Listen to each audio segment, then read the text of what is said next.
دوستو السلام علیکم۔ آج ہم پھر موجود ہیں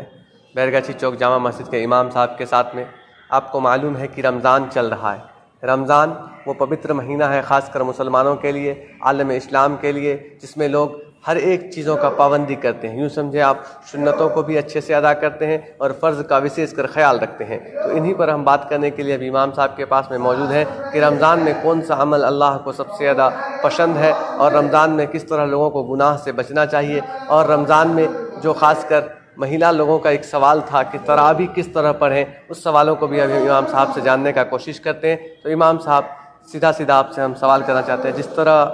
جینس لوگ مسجد میں تراویح پڑھتے ہیں، اس طرح کیا عورت لوگ بھی گھر میں تراویح کا احترام کر سکتے ہیں؟ جی بالکل کر سکتی ہیں، لیکن اس کی جو وضاحت ہے وہ یہ ہے کہ مرد حضرات کے لیے جس طرح سے وہ چاہے مسجد میں تراویح پڑھتے ہوں یا کہیں بھی ایک بیٹھک بنا کر نماز گاہ بنا کر جو ہے وہاں تراویح پڑھتے ہوں، تو مرد حضرات کے لیے جو ہے باضابطہ امام بھی ہوتا ہے۔ تو امام وہ تراویح پڑھاتا ہے، لوگ اس کے پیچھے نماز پڑھتے ہیں، تراویح پڑھتے ہیں۔ مسئلہ جہاں تک عورتوں کا ہے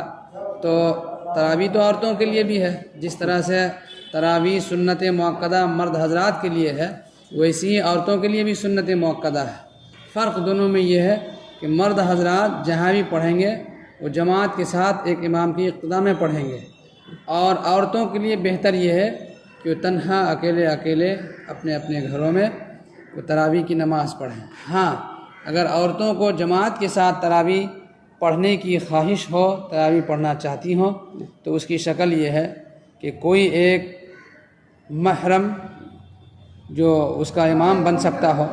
وہ اس کی امامت کرے، یا اسی طرح سے اگر غیر محرم بھی ہے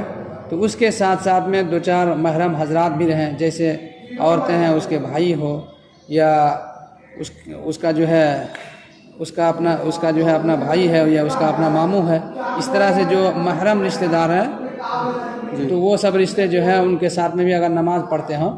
تو اس طرح سے عورتیں جماعت کے ساتھ بھی نماز پڑھ سکتی ہیں۔ جماعت کے ساتھ نماز پڑھتے ہیں۔ جیسے اب تراویح میں کچھ لوگوں کا یہ کہنا ہوتا ہے کہ تراویح میں جو 4 رکعت پر دعا پڑھی جاتی ہے، کئی لوگوں کو، بہت سارا لوگوں کو یا بہت کم لوگوں کو آپ سمجھیں جو جماعت میں ہوتے ہیں اس کو یاد نہیں ہوتا ہے، کیا اگر اس کے بدلے میں کوئی دوسرا دعا پڑھیں تو ہو سکتا ہے؟ دیکھیے، 4 رکعت، ہر 4 رکعت کے بعد جو ہم لوگ بیٹھتے ہیں تراویح کی نماز میں،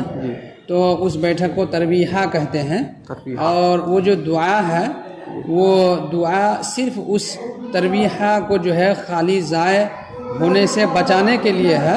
نہ کہ وہ کوئی ضروری اور مسنون دعا ہے۔ اس لیے اگر کسی شخص کو وہ دعا یاد نہیں ہے تو جب تک وہ نشست رہتی ہے، یعنی وہ ترویحہ رہتی ہے، اس ترویحہ میں کوئی بھی دعا آدمی پڑھ سکتا ہے، ایک مقتدی یا مصلی نماز میں وہ اس وقت میں جو ہے پڑھ سکتا ہے۔ مثال کے طور پہ اللہ اکبر، استغفر اللہ استغفر اللہ استغفر اللہ ہی پڑھتا رہے،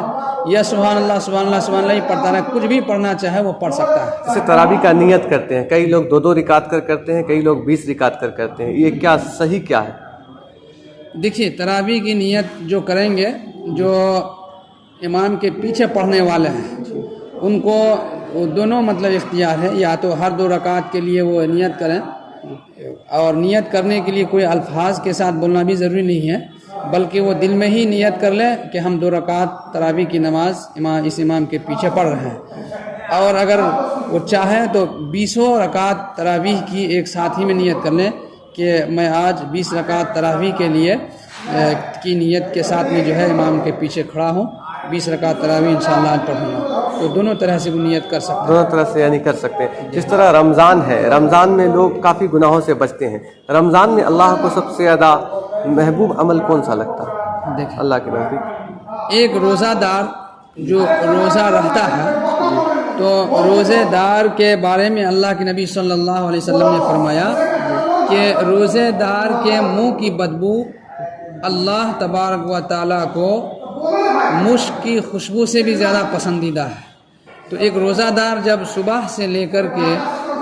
سورج غروب ہونے تک، شام تک بھوکا رہتا ہے، پیاسا رہتا ہے، تو بھوک اور پیاس کی وجہ سے اس کے منہ سے نکلنے والی بدبو اللہ کے نزدیک مشک کی خوشبو سے بھی زیادہ پسندیدہ۔ میں بتانا چاہ رہا ہوں وہ یہ ہے کہ عورتیں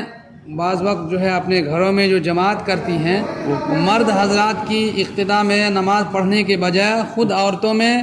عورت جو ہے امام بن جاتی ہے، یہ بالکل ہی درست نہیں ہے۔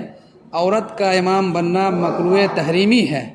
اگر عورت نماز جماعت کے ساتھ پڑھنا ہی چاہے تو مرد کے پیچھے نماز پڑھ سکتی ہے، بشرطی کہ پورے پردے کا لحاظ رہے، پردے کا خیال رہے اور محرم حضرات بھی وہاں پہ نماز میں شریک ہوں۔ اور اسی طرح سے ایک مسئلہ جو جزوی مسئلہ اور بھی ہے وہ یہ ہے کہ اگر کوئی عورت حافظ قرآن ہے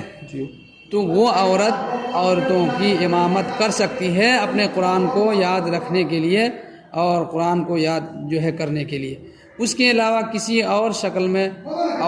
عورتوں کی امامت یا مرد کی امامت بالکل نہیں کر سکتی ہے۔